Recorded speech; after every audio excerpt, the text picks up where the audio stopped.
Salve, salve, criaturas! Tudo bom?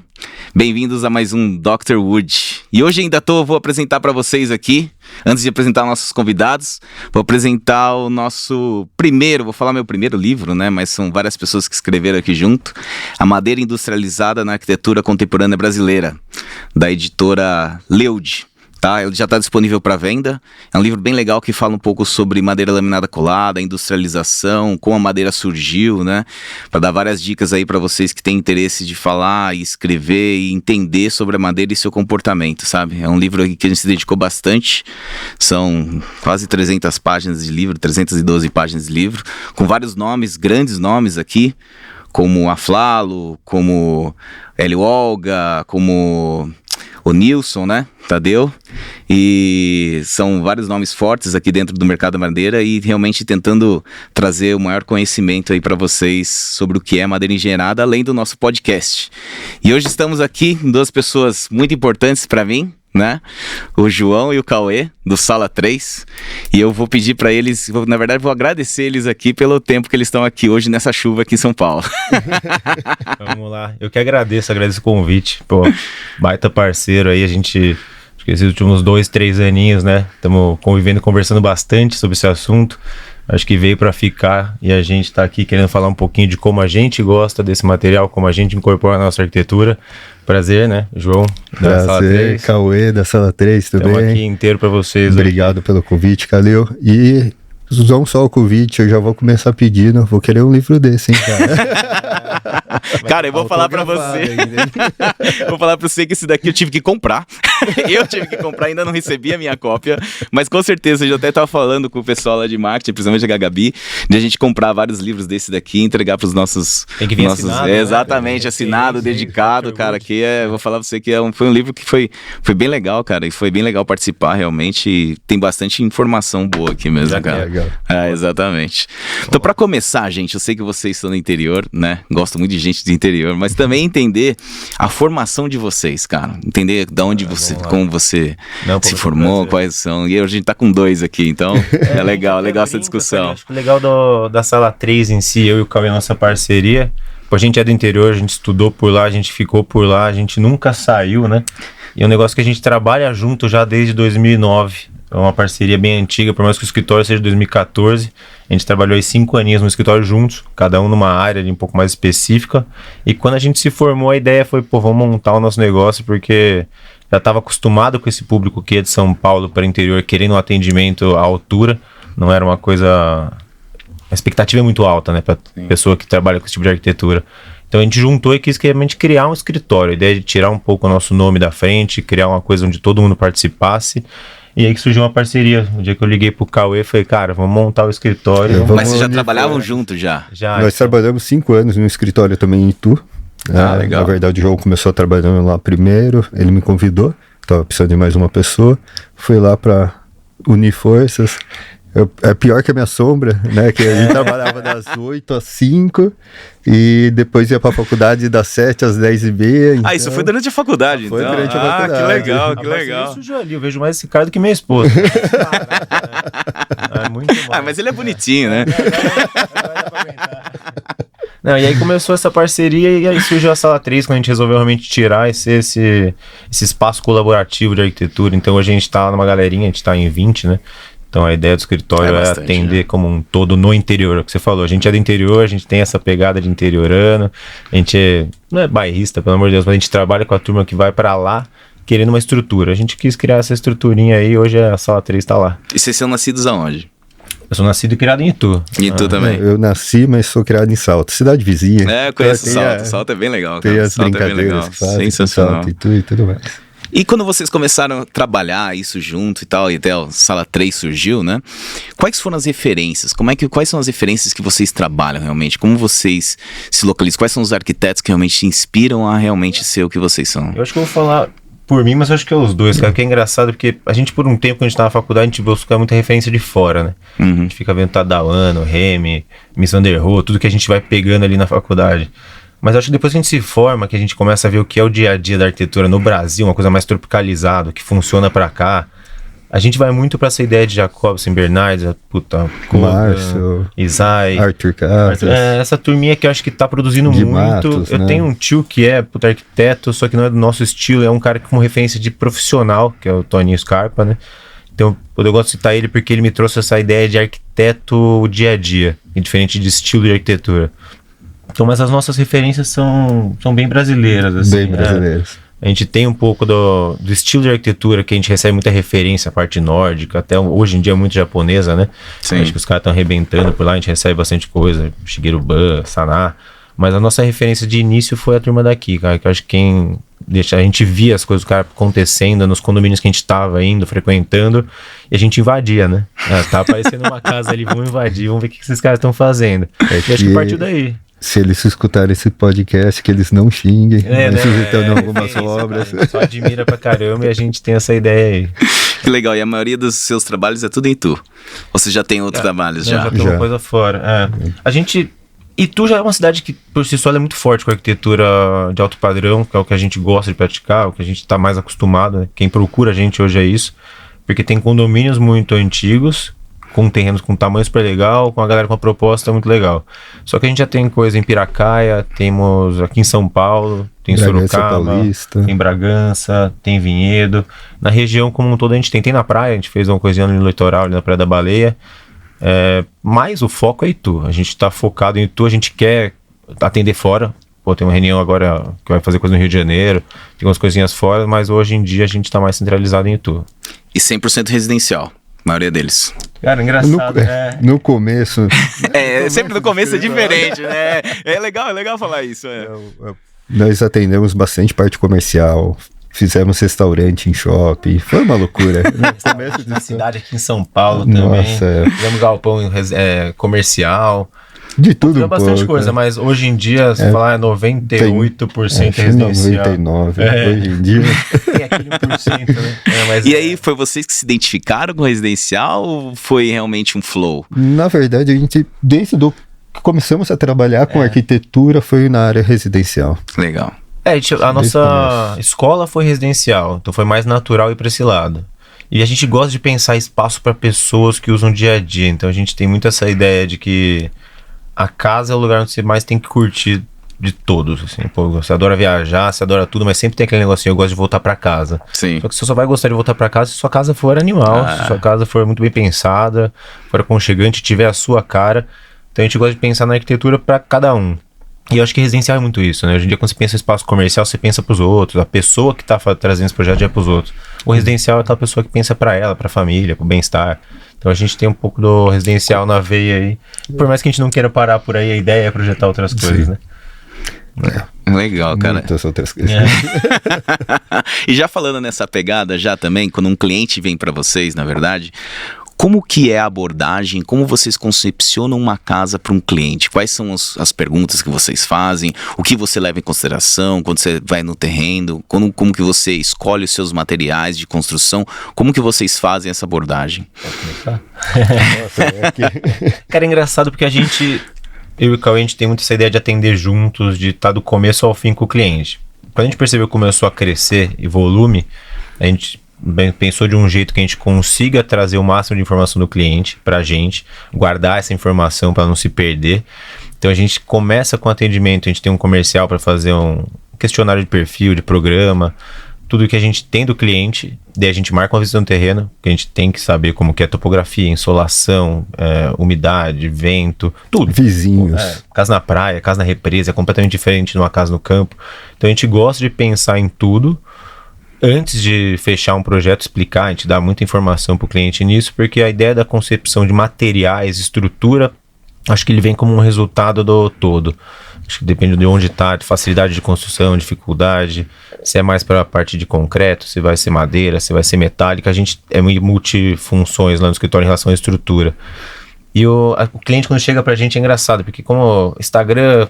mídia em si, a pessoa vê o que a gente projeta, né? Então praticamente o moodboard vem pronto, né? A pessoa quer pedra, vidro, vegetação, madeira. Então essa ideia do que vem por trás de materiais depois já meio que já está pré-definido na cabeça da pessoa. A gente vai meio que dar o norte para ela. E também a gente busca entender o que a pessoa está querendo com aquilo. Se ela quer grandes voos maiores, menores, até a questão de tempo de obra. Se a pessoa chega, eu quero construir uma obra rápida.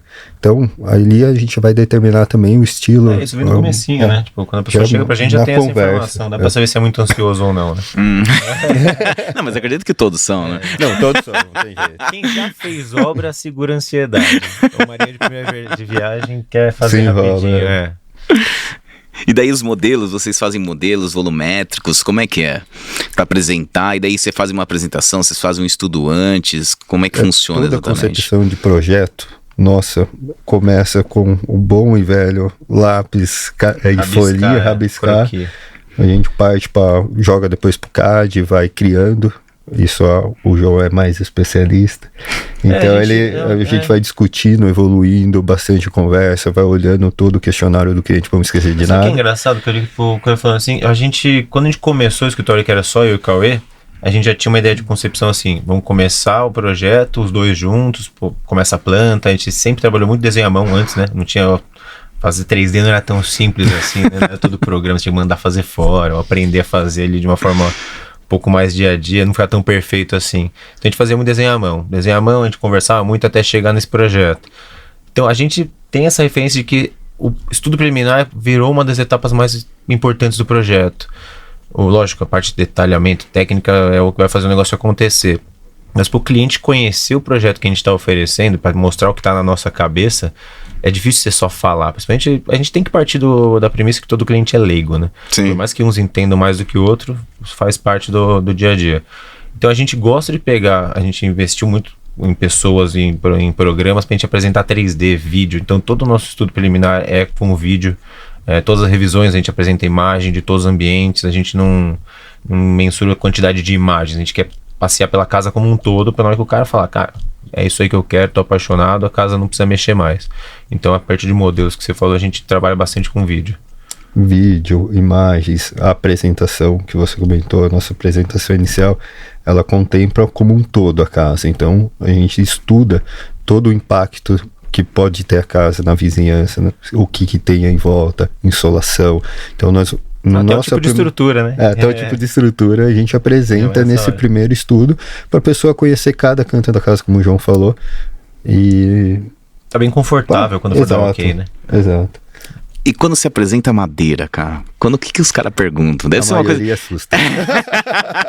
eu imagino, porque, cara, a maioria dos meus clientes falam assim, cara, como é que isso daí fica em pé? Isso daí serve, dá manutenção? Eu quero entender de vocês como vocês se bloqueiam, porque, cara, querendo ou não, a gente tem uma historinha aqui junto, né? Sim. A gente tem várias casas aqui junto. Eu tava contando quantas casas a gente tá fazendo juntos. Eu acho que em um ano e meio já são 7 casas. Sim, eu tenho... bastante coisa, umas casas bem legais. A gente tá... Eu acho que são 7, se não estiver errado, né? Eu contei no carro. Eu acho que são. Eu tô com algumas separadas aqui, mas eu separei as melhores, na verdade. Não, depois são 7, eu acho.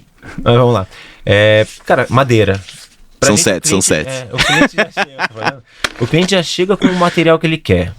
Quando a gente começou a trabalhar com estrutura em madeira, a gente começou a ver muita coisa acontecendo e a gente foi pesquisar. Cara, não é tão recente assim.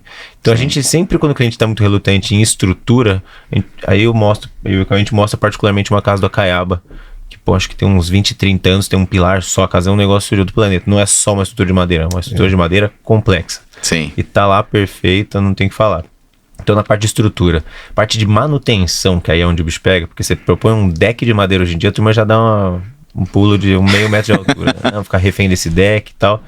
Então a gente gosta de falar que se for bem pensada a estrutura, bem protegida, a referência melhor para ter pra gente quando a gente explica é deck versus forro. Forro, cara, se não der umidade, vai pra vida, não vai acabar nunca.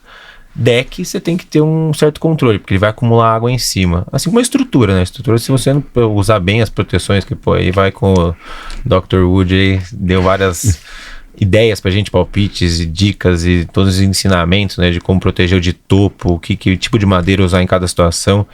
Então a gente gosta de defender e falar que a madeira em si ela veio para ficar por isso. Quando a gente projetava muito, era muita metálica. Então tinha muita gente que procurava a gente pela metálica, porque pela leveza que ela dava para a estrutura como um todo, não que ela seja leve. Mas por vencer grandes vãos com proporções muito diferentes do concreto, a metálica para a gente veio natural. Quando a madeira a gente começou a tomar mais conhecimento dela e entender um pouco mais, que vai vencer vãos tão grandes quanto, um perfil um pouquinho maior do que a metálica, foi fácil de colocar porque assim, a pessoa já quer madeira.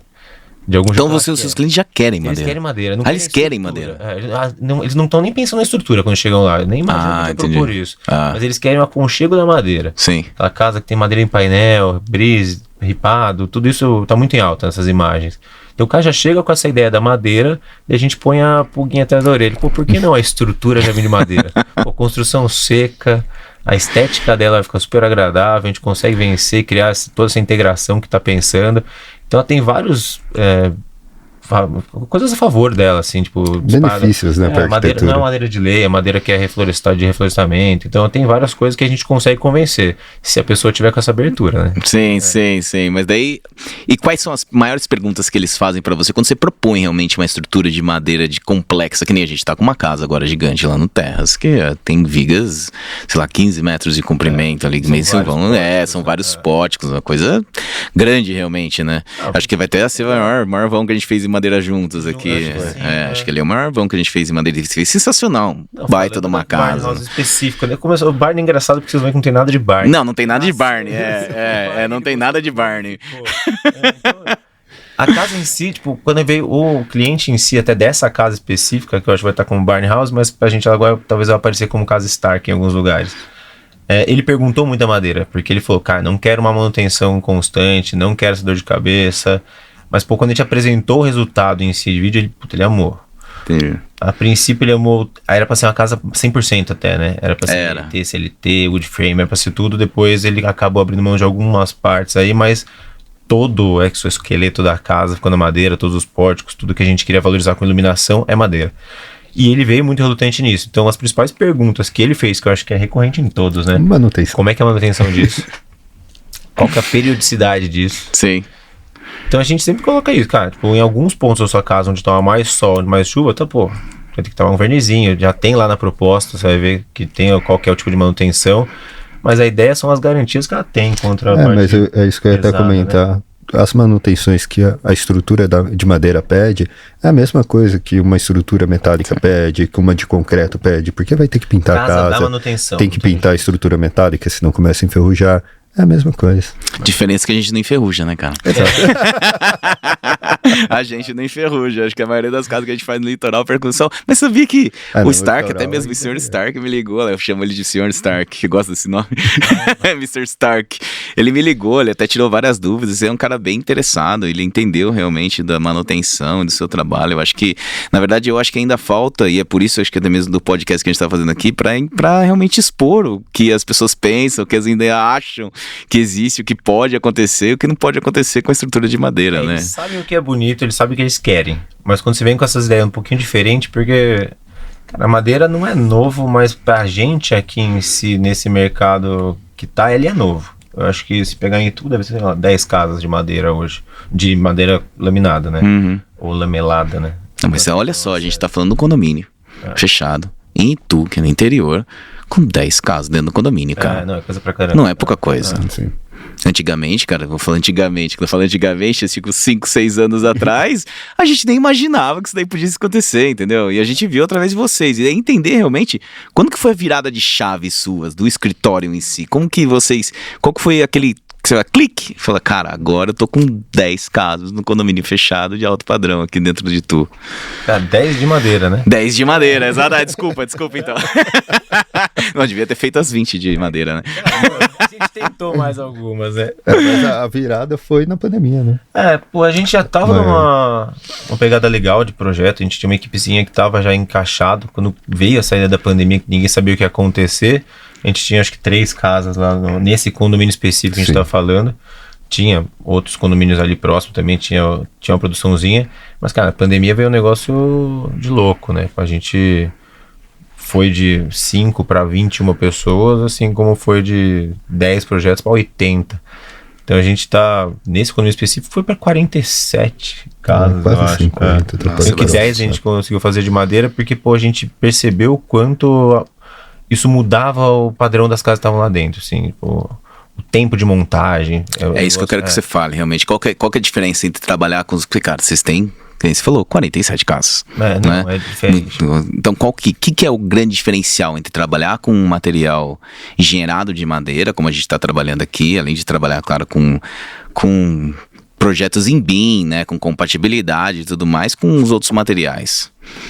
O Brasil em si ainda é tradicional demais, né? Acho que culturalmente, concreto vai demorar um pouquinho para ele não ser o principal sistema construtivo.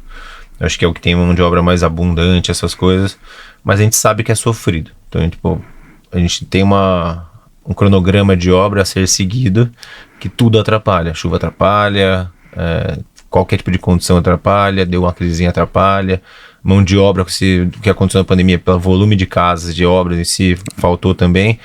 E a gente sempre teve essas soluções de estruturas pré-montadas, né, que vêm muito mais milimetricamente pensadas de um lugar. O caso da Hillwood tá atendendo a gente é esse, né, tipo, a gente, pô, quando entrar é muito rápido. Então, pô, vamos ter o tempo para trabalhar na fundação, a fundação vai ser mais leve, vai ser mais rápida, vai ser mais limpa, e quando entrar, cara, pô, é coisa de 15, 20 dias, dependendo do tamanho da casa, tá montado, toda a estrutura coberta, e você consegue continuar trabalhando embaixo, que é diferente de todo o resto. Então, quando a gente vai para essa parte da virada de chave do escritório, foi muito isso. O cliente quer agilidade, a gente na construção civil quer limpeza, né, quer um pouco mais de consciência na construção. Acho que, pô, é desesperador você ver essas obras com a quantidade de lixo, quantidade de caçamba de entulho que sai, quantidade realmente é uma coisa que acontece. Madeira só para quebrar lá, porque fez uma caixaria e virou uma viga de concreto, agora você joga isso fora ou queima. Então não tem muita inteligência nessa parte. E esses sistemas pré-montados, eu acho que a madeira, mais do que a metálica, ela é muito mais sustentável, né? Não tem nenhum tipo de emissão de carbono, não tem nada disso. Ela é realmente uma floresta que foi pensada para abastecer esse público específico, que são as grandes montadoras de MLC e outros itens de madeira.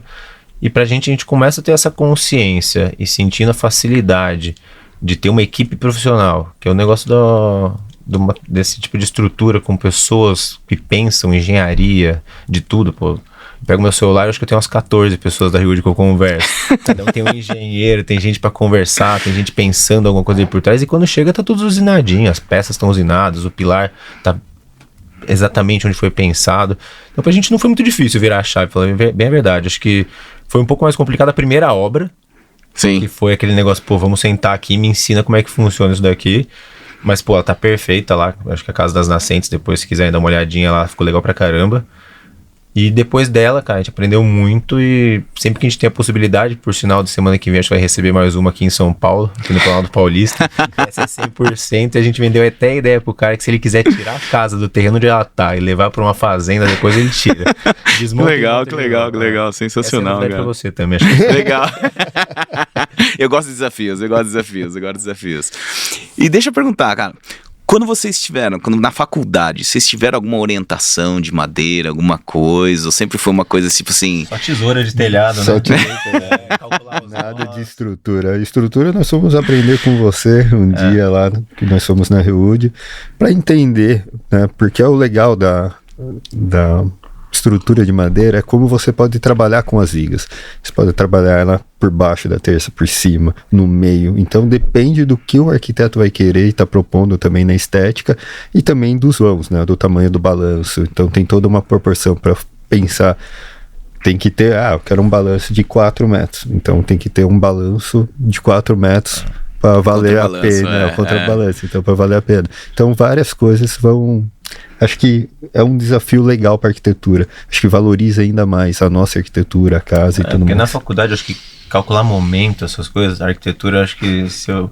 Não posso nem mentir, né? Acho que todo arquiteto que passa por resistência de materiais e se apaixona vai fazer engenharia.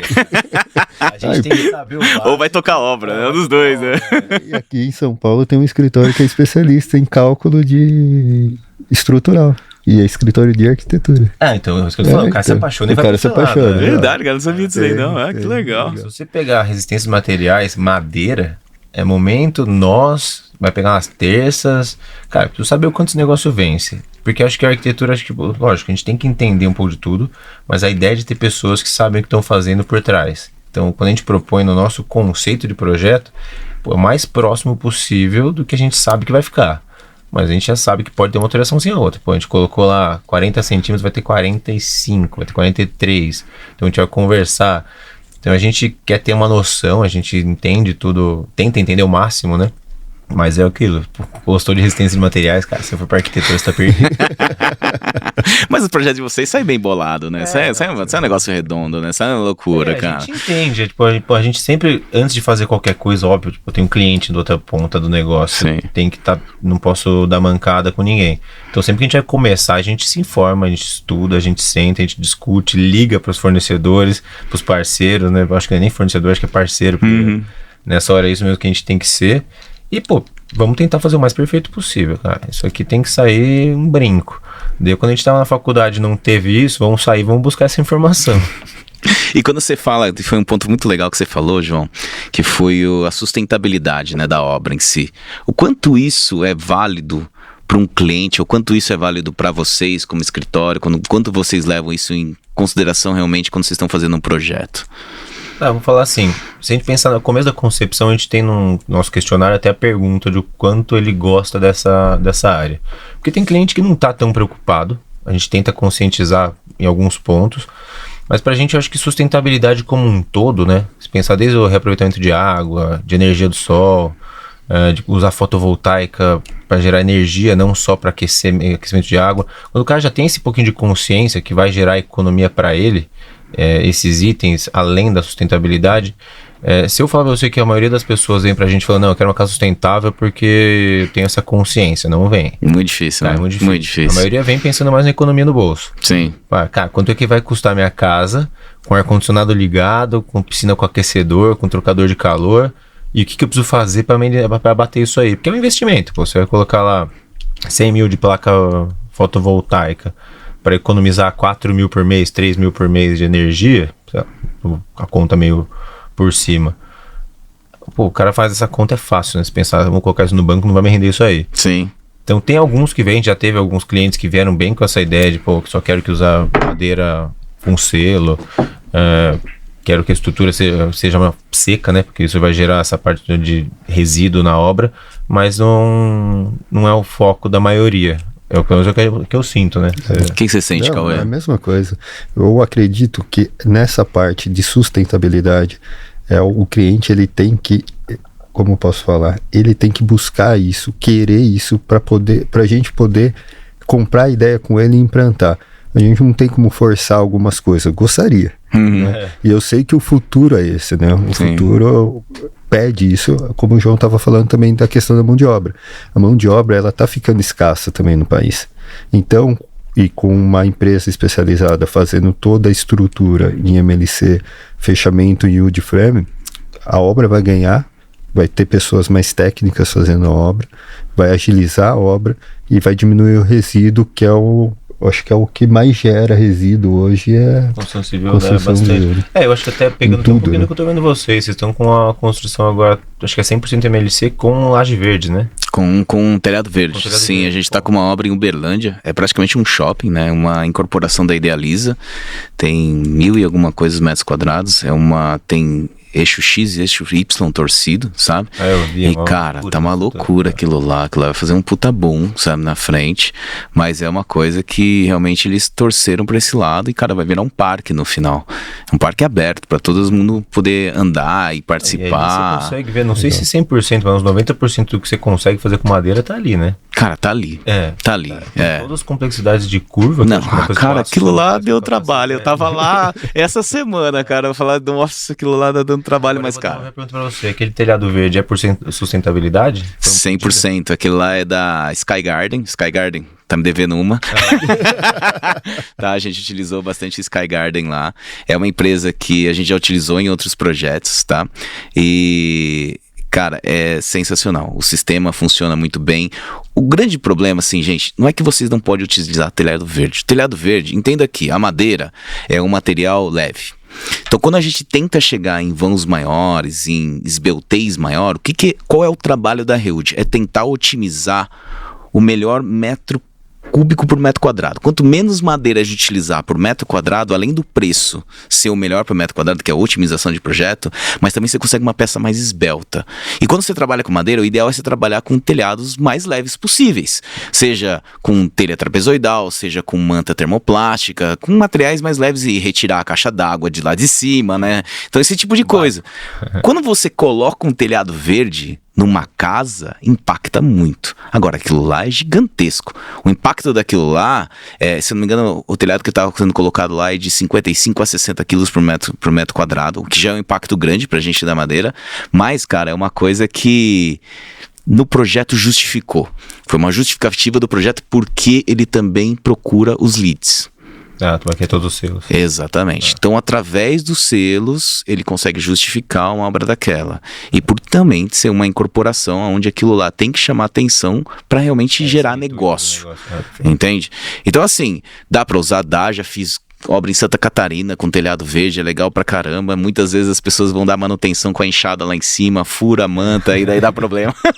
E as pessoas não entendem exatamente como é que funciona, entendeu? A sustentabilidade pro residencial é diferente, né? Tipo, a pessoa não precisa mostrar pros outros que ela tá sendo sustentável, né? Sim. No máximo tem que ser uma coisa dela. Sim, exatamente. Por questão de conforto térmico, eu sei que valoriza muito ter o telhado verde, né? Sim. Você ganha uma qualidade técnica absurda. Mas. Do cara pergunta, tem que cortar a grama ali em cima? É. Na residencial. A manutenção. E se o passarinho derrubar uma semente? Depois que a gente viu que você colocou, essa de São Paulo que eu comentei, vai ter também.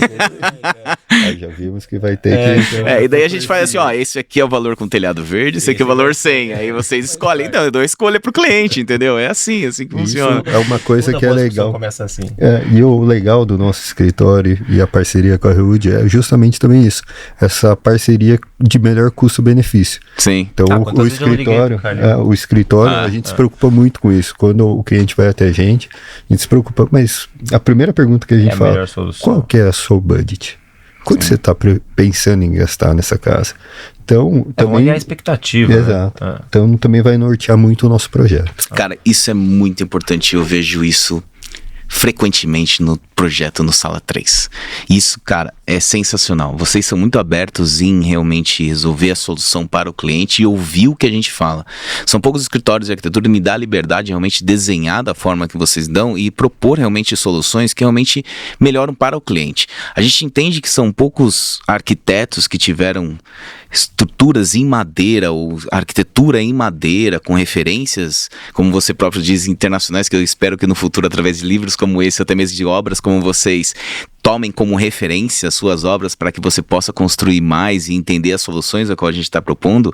Mas eu acho muito legal isso, essa parceria que a gente tem, que a gente consegue realmente entender o valor arquitetônico que vocês estão propondo e propor uma solução com o melhor custo-benefício, mantendo o valor arquitetônico que o Sala 3 está propondo, que eu acho que é esse... A gente aborda o cliente desse jeito já. Quando o cliente chega pra gente e fala, eu quero te propor uma coisa que seja muito legal, mas que seja muito factível.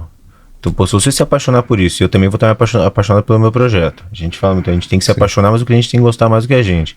E a gente manda para fazer um orçamento. E, percebemos que ali tem um gargalinho. Calil, dá para manter essa arquitetura e mexer um pouco com a estrutura de forma para a gente poder viabilizar? A gente é apaixonado pela forma que a gente faz, mas pela função do que aquilo tem. Mas, eu quero que saia do papel. Acho que assim, sair do papel é o mais importante. Vai ficar perfeito, às vezes pode ser... Tirou ali 5, 10% do que a gente estava pensando, mas não vai impactar dessa forma. Não é que a gente deixa o cliente projetar, que a gente pensa diferente, não. Acho que tem que encaixar para cada um. Tem a casa do Stark que a gente falou, a gente não mexeu praticamente nada. Sim. Ele só trocou o sistema de parede, que é ser wood frame por alvenaria. Acho que por comodidade ali da obra em si. Mas tem alguns ali que já falaram, não dá pra gente diminuir a quantidade de terças que colocou, tentar aumentar um pouquinho o espaçamento entre as vigas. Vamos conversar, vamos colocar isso aqui vendo o modelo como fica, e aí a gente se convence junto com vocês. Então a gente tem essa ideia de projetar junto com o cliente, mas mais junto com o parceiro. Acho que dá essa abertura em si para sair, tem que sair sensacional, né? Acho que a última vez que a gente foi lá na Rewood, que você passou pra gente aquela formulazinha, Falou, gente, se quiserem otimizar de fato a madeira, Sim, use sim, dessa sim, forma. sim. Cara, tá salvo no desktop. Vai começar a projetar o negócio ali, qual que é o tamanho do beiral que tem que ter. É sensacional, aquela fórmula é sensacional, cara, é sensacional. Caramba, né? Só pra falar, a fórmula tá disponível no site, tá, gente? Não é deles, não. Eu passo pra todo mundo, mas é só saber usar, E os meninos aqui sabem usar bem, cara. Saber propor um negócio bem legal, cara. E quando vocês falam em futuro principalmente da construção civil, no ramo que vocês estão trabalhando, como vocês imaginam realmente o futuro da construção civil pra vocês? Como vocês imaginam como que vai ser daqui pra frente? Como que você imagina que serão as solicitações pro realmente o negócio andar de acordo com tudo que a gente tá falando aqui? Futuro, assim... Isso é um futuro próximo, tá? A gente gosta de projetar lá pra frente. A gente é novo, né? Quantos anos você tem? Com 34. E você? Mesma idade. Aí, tá vendo? A gente pensa em futuro próximo porque eu e o Cal, a gente sempre senta fazer uns planos pros próximos 2, 3 anos, nossas metas, né? E a gente pensa como futuro de arquitetura em geral. Não vou nem falar em país, em Brasil. Acho que a gente pode até comentar um pouquinho de futuro de estrutura, em tipo de arquitetura que vai vir. A gente, como escritório, a gente está saindo de Itu agora, né? Estamos conseguindo chegar em outros estados, outras cidades, de uma forma mais orgânica. Acho que a pessoa que indica, né? É aquele cara que te leva. Então, essa semana a gente atendeu gente em Ribeirão, tá atendendo gente em Angra, hoje tem uma reunião. Então, a gente está conseguindo atender gente fora. E a gente, como futuro próximo nosso, a gente quer realmente poder, com um projeto bem fortalecido, ele pode chegar em todos os lugares, né? Não só a nível Brasil, a gente quer poder ir para fora também. Em relação à estrutura, eu acho que cada vez mais bem pensada, né? Acho que a estrutura bem pensada, bem otimizada, bem compatibilizada com todas as funções que tem ali e tentar usar a tecnologia, né? Acho que futuro é tecnologia, né? Você fala a palavra futuro, acho que a primeira coisa que vem na cabeça é isso. Tecnologia, como incorporar da melhor forma possível na arquitetura. Pensando, acho que pro lado do... Vou pegar Estados Unidos, Europa, que partiu, já trabalha com steel frame, wood frame sei lá, décadas aí. 100%. O Brasil, eu acredito que já vem fortalecendo isso ano após ano, mas tem empresas e empresas, né, no mercado. E então tem as empresas de steel frame e de frame que são também meia boca que a gente conhece. Como tudo vai aparecer. Como tudo vai aparecer. Mas sem dúvida, o futuro da construção civil como um todo, até o dono de uma construtora que a gente encontrou lá no Boa sei, Vista, lá no Boa Vista. até ele falou, gente, não dá mais, mão de obra no Brasil tá ficando escasso, de qualidade tá ficando escasso, não se encontra mais no Brasil. Então a tecnologia vai vir para nos ajudar nisso, justamente para poder preencher esses vazios que vão ficar, né, vão acontecer daqui a uns anos com pessoas técnicas construindo a casa. O foco tá em estrutura, né? Tipo, a gente falando um pouquinho de estrutura e construção, pensar em madeira em si, até eu tava vendo algumas coisas antes de vir pra cá, né? Cara, tem construções milenares de madeira, né? Tem. O negócio já é muito antigo e antigamente era mais bem pensado. E quando o negócio perde a mão, né? Acho que começa a gerar preconceito pelas coisas mal feitas. Porque é muita gente que não tem estrutura, não sabe como tá fazendo, mas tá fazendo. Então aquele negócio dá um problema. Pô, eu e o Cauê, a gente passou um perrengue, né? No começo do escritório, com um sistema de parede monolítica. O cara vendeu uma baita de uma ideia que a casa em si ia virar um bloco só, que o concreto ia entrar em todas as paredes, que era tudo de EPS. Pô, era uma loucura, fazia muito sentido. Lego. Tudo deu errado. Tamanho. Tudo deu errado. Fomos a fábrica e a parede não entrava o concreto. Falei, cara, o que esse cara tá fazendo? Ele mostrou muita coisa legal. Mas é isso que o Cal tava falando, aparece muita gente com muitas ideias que a gente não sabe o que tá acontecendo. E isso gera preconceito. Porque um cara que aposta nessa ideia vai falar mal dessa ideia para 500 pessoas. E essas 500 pessoas não vão apostar em pré-moldado. Vai continuar no empilho bloquinho. Pô, a parede ficou 1 centímetro torta, 2, ok. Reboca um pouco mais ali, põe massa. Que é o jeito que resolve a arquitetura tradicional brasileira, né? Sim. É tudo na... Não vou falar que é gambiarra, mas você tá um jeitinho pra tudo quando você tá trabalhando com bloco, né? O alinhamento de parede, prumo. Cara, tem muita mão de obra por aí, boa, e mão de obra ruim. Então isso acaba gerando aquele preconceito como um todo, né? Então acho que quando você traz uma ideia muito inovadora, todo mundo coloca um pezinho atrás. Fala, cara, deixa os outros fazerem primeiro, depois eu vou junto. Então Mas acho parar pra pensar, não é tão inovador assim, né? Trabalhar com steel frame. Não é inovador aqui. Eu acho que no ramo que a gente tá, vira um pouco inovador aqui, né? Sim, gente, né? no interior. Então até a pessoa vê o vizinho tem, ele vai acreditar que é legal. Ele vai ali ver e ele vai fazer também. Então acho que a ideia de futuro para esse tipo de sistema é, cara, já tem muito mais coisa pronta, muito mais gente sabendo fazer. Vai ser muito mais fácil isso crescer, né?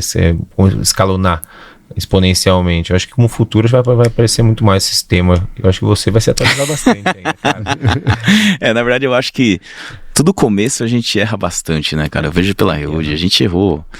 Quando eu falo errou, né, a gente errou, mas consertou, mas erra bastante, cara. Você vai através desse acerto e erro. A gente não tem onde se basear, na verdade tem na europeia, mas como você mesmo fala, a gente tem que se tropicalizar no país que a gente tá, né? O Brasil, por exemplo, as normas brasileiras tiveram que se tropicalizar da Europa e dos Estados Unidos pra cá, pra gente trabalhar com esse material realmente. Então, existem várias peculiaridades a qual a gente realmente utiliza através do design e concepção de estruturas de madeira, e por isso que a gente tem o caderno de detalhamento construtivo, pra realmente tentar que as pessoas parem com essa palavra, com esse negócio de preconceito ou essa falta de informação que as pessoas têm com a madeira, principalmente, e também acho que com modelos novos de steel frame, de wood frame, sabe? Ainda, cara, vou falar pra você, a gente tá com uma casa na Vila Nova Conceição, parece que eu tô construindo sei lá, um robô ali, que os caras param, olham e falam assim, meu Deus do céu.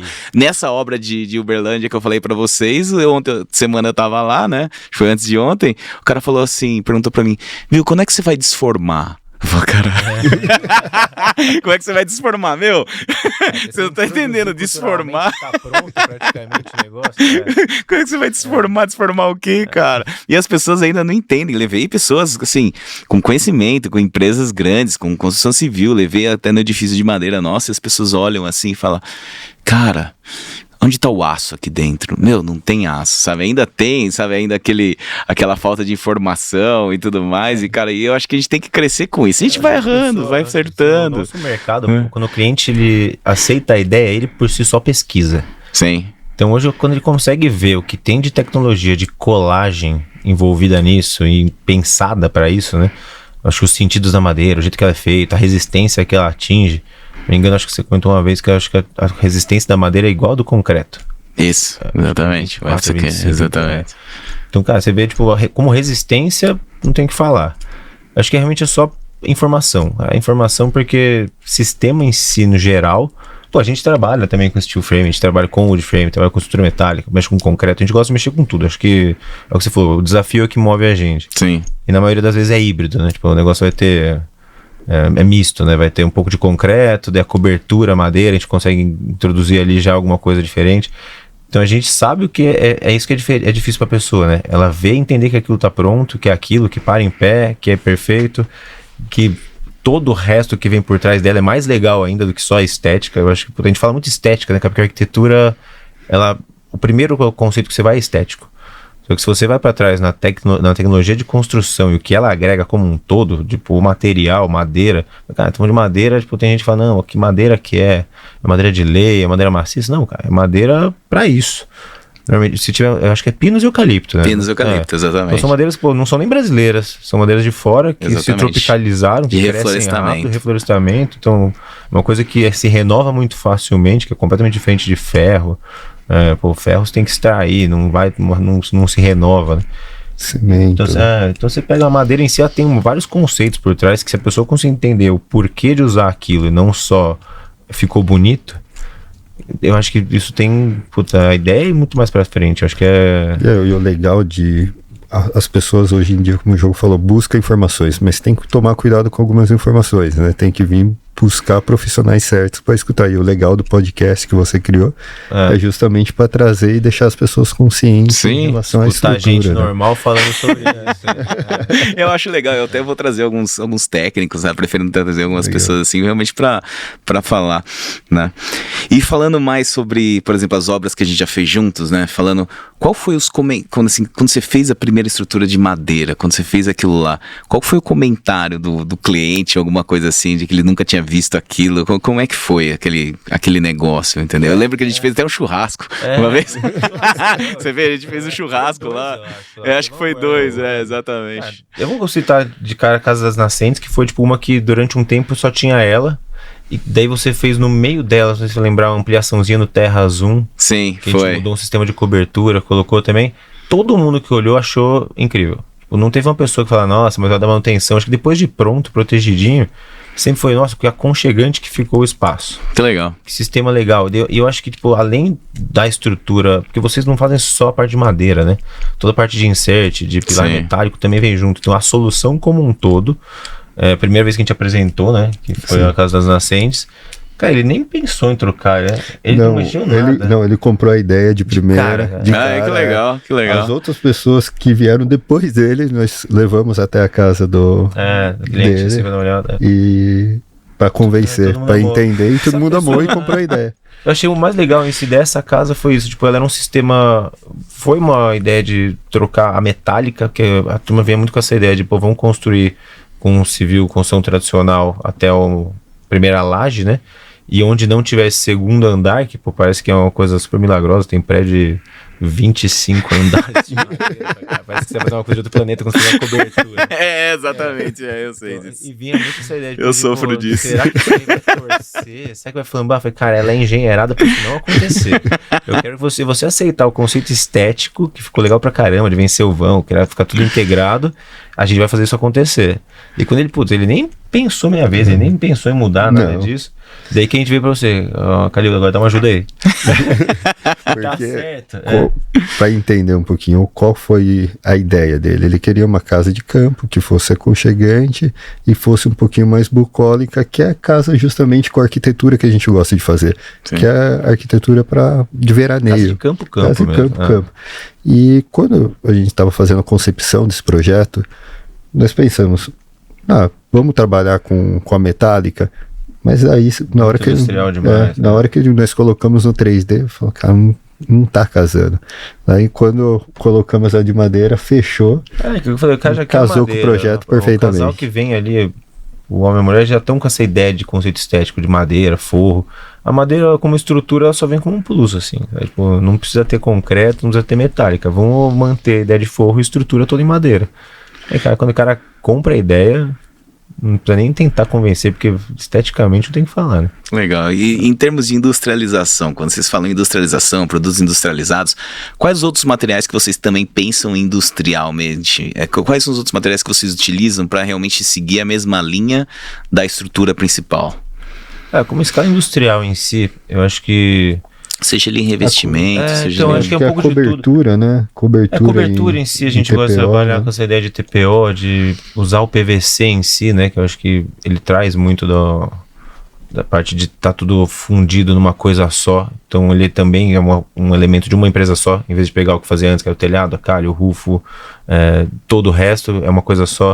A parte de revestimento a gente é um pouco tradicional no orgânico, assim, a gente gosta das coisas naturais. Que legal. Se eu falar que a gente Todos vai no industrial, a gente vai, gosta muito Foge de um pouquinho. pedra, Mas eu É, acho legal isso, eu acho que o material tem que ser tijolo, utilizado como ele é, madeira, sabe? Eu acho Cimentício lindo em si, isso, a gente cara. usa bastante hoje em dia, que é industrial também, né? Que você pega a indústria do cimentício em si para revestimento, tanto para piso, para piscina, para acabamento de parede, para tudo, né? Você consegue trabalhar com ele também como se fosse um porcelanato. A gente vai ter o acabamento dele, porém ele é natural. Então a gente tem essa ideia da casa de campo, quando a gente fala campo, casa aconchegante, acho que os materiais naturais trazem essa ideia do aconchego, né? Acho que tem que ter a tecnologia dela, acho que a parte de exaustão, automação, climatização, é tudo muito industrial, tudo funciona. Então a gente gosta de trabalhar com equipamentos que fazem a casa funcionar. Então a parte industrial de placas, essas coisas. Mas no tipo de acabamento da casa, a gente gosta dessa casa um pouquinho mais cozy, mais fechadinha. Legal ouvir isso, cara. Bem legal ouvir isso, cara. Tem uma pergunta individual para cada um de vocês, cara. João, o que é arquitetura para você? Cara, arquitetura pra mim... Vamos tirar o lado do dia a dia, né? Porque a arquitetura pra mim é o que me move, é o que me faz acordar todo dia, pensar espaço, pensar pras pessoas, uma coisa que seja agregadora, né? Eu acho que a arquitetura, quando a gente conversa com o cliente, ela tem que ter valor. Ela tem que ter valor pra você, pro seu dia a dia, pra sua família. Então, pra mim, a arquitetura na sociedade em si, cara, ela praticamente resolve, porque a arquitetura misturada com engenharia, com cabeças pensantes em si, vai deixar o dia a dia das pessoas mais agradável, mas a arquitetura pra gente, no interior em si, no que a gente faz, pra mim é o que vai te dar aconchego, cara. Tipo, eu acho assim, eu querer ficar em casa, querer curtir sua família, eu acho que a arquitetura e família em si casam muito bem quando o espaço é muito bem pensado. A arquitetura pra mim é isso, cara, o dia a dia da pessoa tem que ter arquitetura em tudo. E aí, Cauê? Pra Que mim, é arquitetura pra você, Cauê? olha, a arquitetura pra mim eu sempre comento isso com a minha esposa. A arquitetura, a gente vive ela o tempo inteiro. Todos os lugares que a gente vai, a gente está vivendo arquitetura. Então, todos os espaços que foram pensados por arquitetos ou não, porque como qualquer outra profissão, cada um é um pouquinho arquiteto, né? Sim. Então, a arquitetura para mim está em tudo. Então, quando eu vou fazer uma viagem em família, algo do gênero, eu vou olhando a arquitetura. Então, eu vejo a arquitetura do hotel, de restaurante, qualquer restaurante que a gente vai. Eu gosto, quando eu venho para São Paulo, eu gosto de trazer minha esposa junto, justamente para aproveitar, conhecer uns restaurantes novos, lugares novos, para viver aquela arquitetura. Porque a arquitetura é vivência, é o que você vive naquele momento. Igual cultura, né? Quando eu falo, eu chego em um país, o que eu gosto de conhecer no país é uma cultura diferente. Sim. Então eu gosto de viver aquela cultura, eu gosto de conhecer como eles vivem, o que eles gostam de fazer. E fazendo isso, eu estou vivendo a arquitetura do local, estou vivendo a experiência, né? Para mim, a arquitetura é experiência o tempo inteiro. Cara, queria agradecer vocês dois aí pelo seu tempo de vocês, viu? Obrigado mesmo, cara. Foi uma baita experiência aí. Desejo muito sucesso pra vocês. Muitas obras de madeira, na verdade. Muitas obras de madeira, cara. O convite foi incrível. Estamos aqui estreando no podcast. Mas se a gente deixou alguma coisa aí, a gente tá à total disposição pra conversar com quem quiser. Mas queria agradecer, Calil, de verdade. Foi animal. Queria poder falar um pouco assim do que a gente gosta, porque pô, a gente conversa e brinca que quem é arquiteto fala de arquitetura, cara, é chato. Não, mas é legal, essa interação é muito legal, cara. Tá querendo conversar sobre isso pra gente é um puta prazer, cara, de verdade. Eu gosto muito, cara, de ouvir vocês, cara. Obrigado mesmo, João, obrigado mesmo, Cauê, cara. O convite foi muito bacana. Foi sensacional mesmo, cara. Gente, terminamos mais um aqui. Queria agradecer vocês também pelo tempo de vocês. Nos sigam aí em todas as redes sociais e curtam o vídeo. Valeu, um abraço.